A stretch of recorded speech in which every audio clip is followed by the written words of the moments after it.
ভাবো, মাত্র একটি বোমা আর কয়েক সেকেন্ডের মধ্যে একটি পুরো শহর পৃথিবীর মানচিত্র থেকে প্রায় মুছে গেল। মানুষের তৈরি এমন একটি অস্ত্র যা সূর্যের মতো তাপ তৈরি করতে পারে, যা বাতাসকে আগুনে পরিণত করতে পারে, যা প্রজন্মের পর প্রজন্ম ধরে রেখে যায় ভয়ঙ্কর ছাপ। এই অস্ত্রের নাম পারমাণবিক বোমা। আজকের ভিডিওতে আমরা জানবো এটা কিভাবে কাজ করে, কে প্রথম তৈরি করেছিল, কেন তৈরি করা হয়েছিল, আর আজকের পৃথিবীতে এর ভয়ঙ্কর বাস্তবতা কি। ভিডিওটা শেষ পর্যন্ত দেখো, কারণ শেষে তুমি বুঝবে এই অস্ত্র শুধু ইতিহাস নয়, এটা এখনো ভবিষ্যতের জন্য একটি বড় প্রশ্ন চিহ্ন। পারমাণবিক বোমা কোনো সাধারণ বোমা না, এটা গান পাউডার বা রাসায়নিক বিস্ফোরণ না, এটা তৈরি হয় পরমাণুর ধ্বনির শক্তি থেকে। একটি ছোট্ট পরমাণুর ভিতরে এত শক্তি লুকিয়ে থাকে যে সেটি মুক্তি পেলে পুরো শহর ধ্বংস হয়ে যেতে পারে। এই শক্তি বের করার দুটি পদ্ধতি আছে। প্রথমটি হলো পরমাণুকে ভেঙে দেওয়া, আর দ্বিতীয়টি হলো পরমাণুকে জোড়া লাগানো। এই দুই পদ্ধতির উপর ভিত্তি করে তৈরি হয় দুই ধরনের পারমাণবিক বোমা। এখন প্রশ্ন হলো, কিভাবে একটি ছোট্ট পরমাণু এত বড় বিস্ফোরণ ঘটাতে পারে? এর উত্তর হলো চেইন রিঅ্যাকশন। ভাবো, তুমি একটি ডোমিনো দাঁড় করালে, একটা ফেললে, তারপর আরেকটা, তারপর আরেকটা, এক সময় পুরো লাইন পড়ে যায়। পারমাণবিক বোমাতেও ঠিক একই ঘটনা ঘটে। একটি পরমাণু ভাঙে, তারপর আরেকটি, তারপর আরেকটি, এভাবে কয়েক মিলিয়ন পরমাণু একসাথে ভেঙে যায় মাত্র কয়েক মুহূর্তে। আর তখন তৈরি হয় অবিশ্বাস্য বিস্ফোরণ। সময়টা ছিল দ্বিতীয় বিশ্বযুদ্ধ, পৃথিবীর সবচেয়ে ভয়ঙ্কর যুদ্ধ। আর বড় বড় দেশগুলো তখন মরিয়া হয়ে নতুন অস্ত্র তৈরি করছিল, কারণ সবাই ভয় পাচ্ছিল যদি শত্রুপক্ষ আগে এমন কোন অস্ত্র তৈরি করে ফেলে যা পুরো যুদ্ধের ফল বদলে দিতে পারে। এই বই থেকেই শুরু হয় একটি গোপন গবেষণা প্রকল্প। হাজার হাজার বিজ্ঞানী দিন রাত কাজ করতে শুরু করেন। তাদের লক্ষ্য ছিল ইতিহাসের সবচেয়ে শক্তিশালী অস্ত্র তৈরি করা, আর শেষ পর্যন্ত তারা সফল হয়।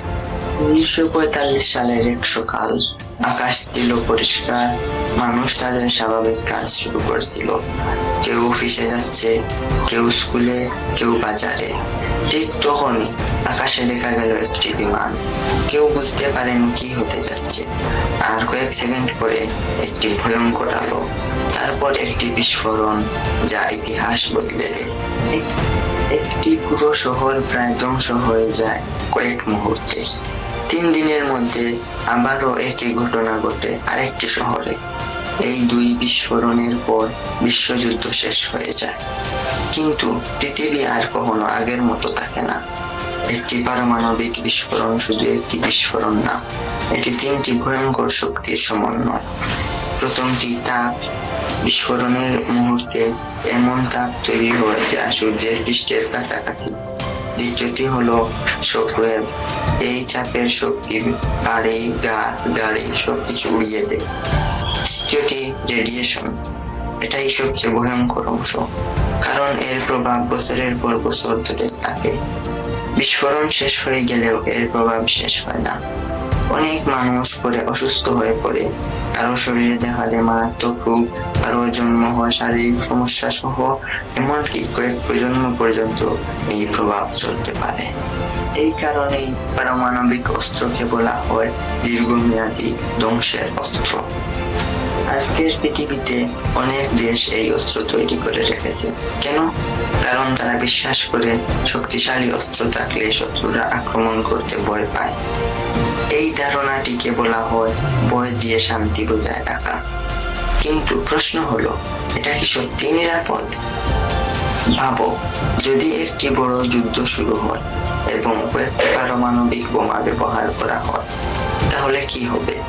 বিজ্ঞানীরা বলেন এতে পৃথিবীর আবহাওয়া বদলে যেতে পারে, খাদ্য উৎপাদন কমে যেতে পারে, এমনকি মানুষের বেঁচে থাকাটাই কঠিন হয়ে যেতে পারে।